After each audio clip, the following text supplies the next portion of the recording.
Hello તાલીમાર્થી મિત્રો, અંગ્રેજી ભાષાના શબ્દ શીખવાનો આજ 81મો દિવસ છે. તો ચાલો શબ્દ શીખીએ. આજનો પહેલો શબ્દ છે જનરલ. તેનો સ્પેલિંગ છે GENERAL. જનરલ એટલે સામાન્ય. ઉદાહરણ તરીકે, this is A general rule. આ એક સામાન્ય નિયમ છે.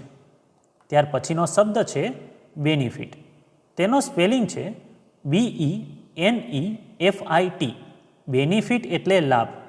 ઉદાહરણ તરીકે, this program will benefit students. આ કાર્યક્રમ વિદ્યાર્થીઓને લાભ આપશે. ત્યાર પછીનો શબ્દ છે એટેચ.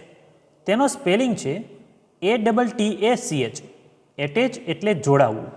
ઉદાહરણ તરીકે, પ્લીઝ એટેચ ધ ફાઇલ. કૃપા કરીને ફાઇલ જોડો. ત્યાર પછીનો શબ્દ છે સ્ટેટ. તેનો સ્પેલિંગ છે STATE. સ્ટેટ એટલે જણાવવું અથવા તો રાજ્ય.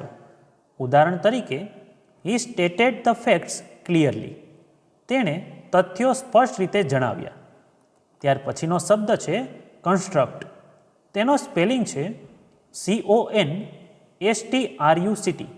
કન્સ્ટ્રક્ટ એટલે બાંધકામ કરવું. ઉદાહરણ તરીકે, they will construct a new building. તેઓ નવી ઇમારત બનાવશે. તો મિત્રો, આજે શીખેલા 5 શબ્દો આ રીતે હતા.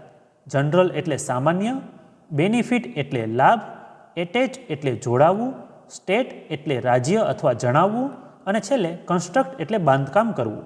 તો આવી જ રીતે ITIની અને જોબની અપડેટ માટે આ ચેનલને સબસ્ક્રાઈબ જરૂર કરજો.